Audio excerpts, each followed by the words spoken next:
नमस्कार दोस्तों, स्वागत है आपका आज की इस शानदार वीडियो में। क्योंकि दोस्तों आज की इस वीडियो में मैं आपको सिखाने जा रहा हूँ एक बहुत ही गजब का और बहुत ही आसान तरीके से बनने वाला प्लाजो, और आजकल काफ़ी ज़्यादा ट्रेंडिंग में चल रहा है। और दोस्तों साथ ही साथ मैं आपको ये भी बता दूँ, अगर आप सिलाई का शौक रखते हो, घर बैठ के सिलाई सीखना चाहते हो, तो आप हमारा ऑनलाइन स्टिचिंग कोर्स ज्वाइन कर सकते हो। स्क्रीन के ऊपर आपको 2 नंबर दिखाई दे रहे होंगे, इन नंबर पर कॉल करके आप पूरे कोर्स की डिटेल्स ले सकते हो। तो दोस्तों अब शुरू करते हैं आज की वीडियो और सीख लेते हैं कुछ नया। तो दोस्तों इस स्टाइल के प्लाजो को बनाने के लिए आपको जो कपड़ा चाहिए वो आपको 2 मीटर या फिर 2.25 मीटर कपड़ा सफिशिएंट रहता है। ये देखिए कपड़े को मैंने इस प्रकार से डबल तह में बिछा रखा है। इसे आपको करना है 4 फोल्ड। ये देखिए इस प्रकार से इसको मैं 4 फोल्ड कर रहा हूँ, यानी कि जो किनारी वाले हिस्से हैं ना कपड़े के, वो आपको रखने हैं उस तरफ, और जो बंद वाला भाग है वो आपको अपनी तरफ रखना है। कपड़े को आपने इस प्रकार से अच्छी तरह से बिछा लेना है, जैसे इसको मैंने बिछा लिया, आप ये देख सकते हो। ठीक है, अब दोस्तों सबसे पहले किसी भी टाइप के प्लाजो की, पैंट की जब हम कटिंग करते हैं तो जिस चीज़ की ज़रूरत पड़ती है वो होता है मेज़रमेंट। तो इसका जो मेज़रमेंट है वो मैं आपको बता देता हूँ। ये देखिए इसकी जो लंबाई है दोस्तों तैयार वो है 37 इंच। के फॉर कमर, कमर इसकी 34 है। हिप साइज़ है वो है 36। इसकी जो थाइज़ यानी जो जांघ का नाप है दोस्तों वो है 22 इंच, और इसकी जो मोहरी है वो है इसकी 16 इंच। अब दोस्तों इस नाप के अकॉर्डिंग मैं आपको बताऊंगा कैसे आपको कटिंग करनी है। सबसे पहले जो आपको स्टार्टिंग करनी है वो करनी है आपको नीचे से। ये देखिए सबसे पहले नीचे आपको एक निशान लगाना है इस प्रकार से।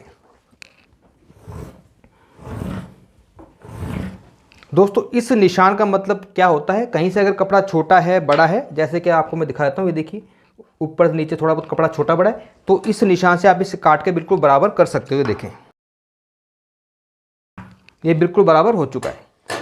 अब फ्रेंड्स जनरली जब हम कोई पैंट या प्लाजो बनाते हैं तो नीचे से फोल्ड करने के लिए हम मार्जिन रखते हैं, लेकिन इस तरह के प्लाजो में नीचे से फोल्ड करने के लिए आपको मार्जिन की ज़रूरत नहीं रखनी। आपको जितनी भी लंबाई है, लंबाई कितनी है 37, तो 37 का 37 ही आपको यहाँ पर रखना है। ये देखिए ये 37 है, तो 37 लंबाई इसकी तैयार आपको यहाँ पर रखनी है। ये देखें सीधा एक निशान लगा देना है ये 37 इंच पर। अब दोस्तों ये जो मैंने निशान लगाया 37 पर, इसके ऊपर आपको लगभग 2 या फिर 2.5 इंच एक एक्स्ट्रा मार्जिन रखना है, क्योंकि इसमें पूरे में लास्टिक लगानी है, और लास्टिक को फोल्ड करने के लिए जो हमारे पास एक्स्ट्रा मार्जिन होना चाहिए 2 या फिर 2.5 इंच आप मार्जिन रख लो। तो दोस्तों ये तो होगी इसकी लंबाई, और ये हो गया इसका एक्स्ट्रा मार्जिन। लंबाई हो चुकी है। लंबाई के बाद आता है दोस्तों कमर। कमर इसकी है 34। तो 34 जो कमर है तो उसका आपको करना है 1/4 यानी कि 1/4। तो 34 का आधा होता है 17, और 17 का आधा होता है 8.5। इस जगह पे 8.5 पे निशान लगाना है। देखें ये 8.5 इसकी हो गई कमर। अब दोस्तों ये इसकी बिल्कुल फिक्स कमर है, लेकिन क्योंकि पूरे में लास्टिक लगानी है तो इसलिए लास्टिक को लगाने के लिए जो हमें मार्जिन चाहिए, तो उसके लिए आपको कितना कपड़ा एक्स्ट्रा चाहिए, वो चाहिए आपको 5 इंच। ये 5 इंच पे एक निशान लगाना है इस प्रकार से। ठीक है, कुल मिला के कमर का चौथा हिस्सा कर लिया। जैसे कि 34 कमर है तो 8.5, ठीक है, और एक्स्ट्रा आपको 5 इंच इधर से मार्जिन रखना है। ठीक है, जो इसमें हम पूरे में लास्टिक लगा सकें। कमर हो चुकी है। कमर के बाद दोस्तों बात आती है इसकी हिप साइज़ की। अब हिप साइज़ की जरूरत इसलिए पड़ती है ताकि हम इसका जो क्रोच एरिया जिसे हम आसन बोलते हैं उसको निकाल सकें। तो हिप के अकॉर्डिंग ही आसन निकालना होता है। हिप साइज़ इसका 36 है, तो 36 का भी आपको 1/4 करना है। 36 का आधा होता है 18, और 18 का आधा कितना होता है 9। तो ये जो मैंने निशान लगाया ना लंबाई का, यहाँ से आपको 9 पे निशान लगाना है। 9 चौक 36। अब इसमें आपको 2.5 इंच ऐड करना है। ये देखिए 2.5 इंच। तो इस प्रकार से आप किसी भी साइज़ के प्लाजो का क्रोच एरिया निकाल सकते हो, जैसे कि मैंने आपको बताया, बहुत ही आसान है। हिप का आपको चौथा हिस्सा करना है और उसमें 2.5 इंच ऐड करना है। तो इस प्रकार से आप क्रोच एरिया निकाल सकते हो। लंबाई हो गई, कमर हो गई, हिप हो गया, और हिप के अकॉर्डिंग हमने क्रोच एरिया निकाल लिया। अब बात करते हैं इसके थाइज़ की। दोस्तों ये जो थाइज़ इसके 22 इंच है ना, तो 22 इंच का जो नाप है ये मैंने बिल्कुल फिक्स लिया था, यानी कि बिल्कुल फिक्स नाप लिया था, कोई लूजिंग नहीं दी थी। लेकिन जब आप इस तरह का प्लाजो बनाओ तो इसमें आपको लूजिंग देनी है। कैसे, जैसे कि ये देखिए इसका जो थाइज़ था 22, तो 22 में आपको जोड़ना है 6। 22 में 6 जोड़ो कितना होता है 23, 24, 25, 26, 27 और 28, यानी कि 6 इंच जोड़ने के बाद कितना होगा टोटल 28। तो इस जगह से आपको 28 पे निशान लगाना है। और 28 का कितना होता है 14। ये 14 पे मैंने निशान लगा दिया है। जो भी आपका थाइज़ का नाप हो उसमें आपको पहले 6 इंच प्लस करना है, फिर उसका आपको हाफ कर लेना है। 22 में 6 जोड़ने पे होता है 28, और 28 का आधा कितना होता है 14। ये इस प्रकार से 14 पे निशान लगा दिया। अब आते हैं दोस्तों नीचे इसकी मोहरी पर। ये देखिए मोहरी इसकी है 16, तो 16 का आधा कितना होता है, 16 का आधा होता है 8। 8 दूनी 16। ये देखिए 8 पे मैंने निशान लगा दिया। ठीक है, और इसके अलावा आपको इसमें आगे कम से कम 6 इंच एक्स्ट्रा रखना है। ये देखिए ये जो मैंने 6 इंच एक्स्ट्रा लिया दोस्तों, ये इसमें लिया है नीचे जो इसमें प्लेट्स लगेंगी छोटी छोटी, उसके लिए मैंने 6 इंच एक्स्ट्रा लिया है। अब इस निशान को और इस निशान को आपस में आपको मिलाना है स्केल से, ये देखें। अब दोस्तों जो सबसे इंपॉर्टेंट चीज़ है वो है इसमें क्रोच एरिया की गोलाई। तो गोलाई देने के लिए आपको इधर से 2 इंच अंदर एक निशान लगाना है, ये जैसे मैंने लगा दिया। अब इस निशान को आपने मिलाना है इस वाले निशान से, और यहाँ पर आपको देनी है गोलाई इस तरह से। बस इतना ही आपको काम करना है। और ये जो हमारा प्लाजो है, अब इसकी कटिंग करते हैं हम, कैसे होगी देखें। तो दोस्तों इसकी कटिंग मैंने कर ली है। अब कटिंग करने के बाद अब इसकी जो सिलाई है, सिलाई आपको कैसे करनी है, तो ये देखिए टोटल ये 2 पल्ले हैं, एक ये हो गया और एक पल्ला ये हो गया। अब आपको क्या करना है ये देखें, कोई सा भी एक पल्ला नीचे वाला उठा लें, ठीक है। मतलब जो शुरुआत करनी है आपको नीचे मोहरी से करनी है। तो अब इसमें आपको क्या करना है, इसमें दोस्तों यहाँ से देखिए इस जगह से ना आपको लगभग 2 इंच छोड़ देना है पहले। ये देखिए मैं निशान लगा कर दिखाता हूँ आपको, ये 2 इंच पे मैंने निशान लगाया। अब आपको यहाँ से 2 इंच छोड़ने के बाद यहाँ से आपको हल्की हल्की प्लेट्स लगानी इस तरह से देखिए, छोटी छोटी प्लेट लगानी है, जैसे इसमें मैं लगा के आपको दिखा रहा हूँ। ज़्यादा बड़ी प्लेट नहीं लगानी, छोटी छोटी ही प्लेट्स लगानी है इस तरह से। और ये जो प्लेट है आपको कितने दायरे में कवर करनी है, उसके लिए दोस्तों मैं आपको बताता हूँ। टोटल इसको जो मोहरी इसकी 16 है, ठीक है। तो आपको 16 की जगह यहाँ से आपको इसको रखना है कम से कम 18 इंच, क्योंकि एक इंच दोनों तरफ इसमें जब साइड का मार्जिन सिलाई लगेगी तो उसमें भी चला जाएगा। तो छोटी छोटी प्लेट लगा के आपको इसको कंप्लीट कर लेना है। कितने दायरे में, 18 इंच में। इसको कैसे करना है इसके लिए मैं आपको लेकर चलता हूँ मशीन पर। तो दोस्तों ये देखिए बिल्कुल बारीक बारीक प्लेट्स लेनी है, सिर्फ आपको आधा इंच के करीब इस प्रकार से। और ये जो प्लेट्स हैं इनका मुंह आप किसी भी तरफ रख सकते हो, चाहे उधर रख लो चाहे इधर रख लो, उससे कोई फ़र्क नहीं पड़ता। बस प्लेट आपको छोटी लगानी है।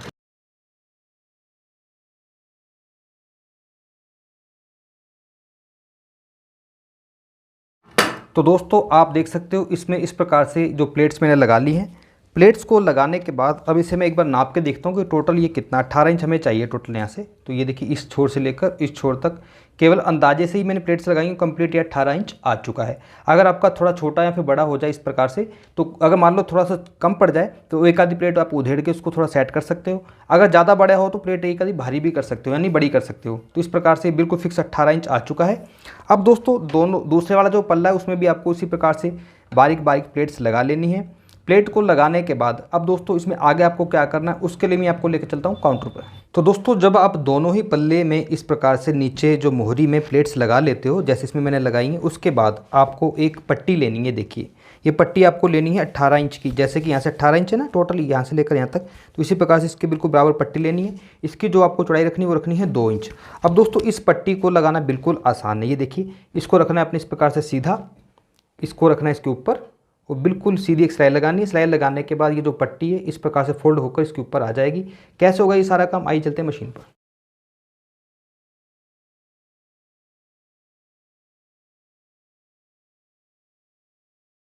दोस्तों इस सिलाई को लगाने के बाद अब आपको ये जो मार्जिन है ना, ये मार्जिन को इस तरफ रखना है, नीचे की तरफ जिधर पट्टी है यहाँ पर एक सिलाई लगानी है।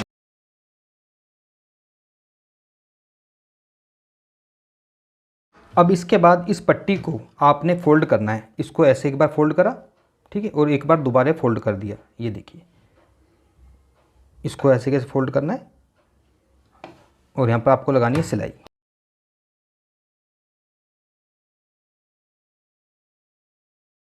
तो दोस्तों इस प्रकार से आप देख सकते हो नीचे जो मोहरी हमारी कंप्लीट हो चुकी है। अब इस मोहरी को आपने इस प्रकार से देखिए फोल्ड करना है, इसको देखें ऐसे, ठीक है।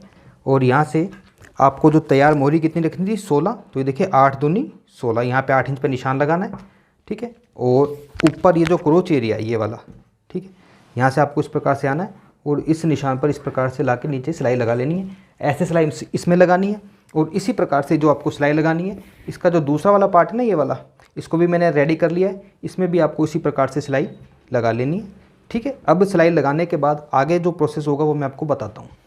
तो दोस्तों ये देखिए नीचे से सिलाई की शुरुआत मैंने करी थी और इस सिलाई को मैंने क्रोच एरिया तक इस प्रकार से लगा दिया है। अब इसका क्रोच एरिया जोड़ेंगे। एक पल्ला इधर उठा लो, एक पल्ला इधर से उठा लो, इसको यूँ पकड़ना है आपको, और ठीक है ये इसका सेंटर है, ठीक है। बहुत ईजी है, कुछ भी मुश्किल नहीं है। एक तरफ से आपको सिलाई की शुरुआत करनी है ठीक है, इधर से इस सेंटर को मिलाते हुए, और जो दूसरी तरफ है इस सिलाई को आपने इधर से निकाल देना है। इस सिलाई को लगाने के बाद दोस्तों फिर हम इसका ऊपर से जो नेफा होगा उसको फोल्ड करेंगे। जो हमने ऊपर से 2-2.5 इंच एक्स्ट्रा लिया था ना, उसको फोल्ड करने के बाद इसमें लास्टिक को कैसे लगाना वो मैं आपको बताता हूँ। तो फ्रेंड्स, क्रोच एरिया की सिलाई को लगाने के बाद अब इसका जो ऊपर से जो नेफा था ना ये वाला, इसको भी मैंने फोल्ड कर लिया। यहाँ पे थोड़ी सी जगह मैंने छोड़ी है, यहाँ पे पूरी सिलाई नहीं लगाई, क्योंकि दोस्तों इसमें यहाँ पर एक जगह से मैं लास्टिक को डालूंगा और दूसरी जगह से लास्टिक को निकालूंगा। अब लास्टिक लगाने के लिए आपको क्या करना है दोस्तों, आपको लास्टिक लेनी है। देखिए लास्टिक आपको कितनी लेनी है, जितनी भी कमर होती है उससे 4 इंच कम आपको लास्टिक लेनी है। जैसे कि इसकी जो कमर दोस्तों कितनी है 34, तो 34 में से 4 गए तो कितने बचे 30। ये देखिए 30 इंच पे मैंने यहाँ पे एक निशान लगा रखा है और इस निशान पर आपको करनी है कटिंग। ये देखिए ये लास्टिक थोड़ी कम थी, इस वजह से यहाँ पर मेरे को जोड़ लगाना पड़ा लास्टिक में। अगर आपके पास कम हो तो आप भी इस प्रकार से जोड़ लगा सकते हो। टोटल 30 इंच की आपको लास्टिक लेनी है। अब दोस्तों करना क्या है, आपको लेनी है एक सेफ्टी पिन। ये देखिए अब इस सेफ्टी पिन को आपने इस प्रकार से लास्टिक के अंदर लगाना है, ठीक है। और ये जो जगह बना रखी है ना हमने ये वाली, एक छोर से इस लास्टिक को डालना है और दूसरे छोर से लास्टिक को आपने निकाल लेना है। तो दोस्तों लास्टिक को इस प्रकार से आपने आर पार कर लेना है। अब ये जो लास्टिक अलग है इसको भी इस प्रकार से रखते हुए यहाँ पर पहले एक सिलाई लगानी है। सिलाई लगाने के बाद ये लास्टिक आपके अंदर चली जाएगी इस प्रकार से, और ये जो खाली जो जगह छोड़ी थी ना मैं ये वाली, इसके ऊपर भी आपको सिलाई लगा लेनी है। उसके बाद इसके बिल्कुल सेंटर में आपको खींच के सिलाई लगानी है। वो कैसे होगा उसके लिए मैं आपको लेकर चलता हूँ मशीन पर। दोस्तों ये सिलाई मैंने लगा ली है। अब इस सिलाई को लगाने के बाद जो मेन इंपॉर्टेंट जो सिलाई होती है दोस्तों वो होती है इसकी सेंटर की सिलाई। वो सिलाई लगानी बहुत ज़रूरी है, वरना लास्टिक अंदर इधर उधर भागती रहेगी, घूमती रहेगी। ये देखिए इस प्रकार से अभी लास्टिक जो वैसे तो लग चुकी है, लेकिन अब इसके बिल्कुल सेंटर में आपको सिलाई लगानी है। इस प्रकार से देखें, इसको मैंने यहाँ पे रखा, ठीक है। अब पीछे से भी आपको खींचना है और मशीन को रेगुलर चलाते रहना है। देखें इसमें एक की जगह आप चाहें तो 2 सिलाई भी लगा सकते हो, एक इधर भी लगा सकते हो, एक इधर भी लगा सकते हो। इस प्रकार से आपको सिलाई लगा लेनी है, जो कि बहुत आसान है।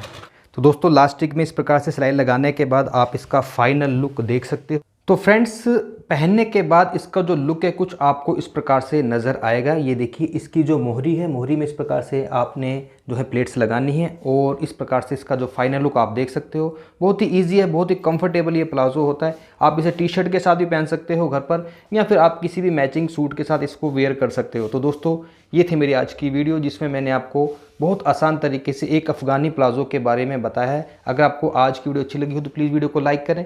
चैनल पर पहली बार तो प्लीज़ चैनल को सब्सक्राइब करें, हमें सपोर्ट करें। Thank you very much.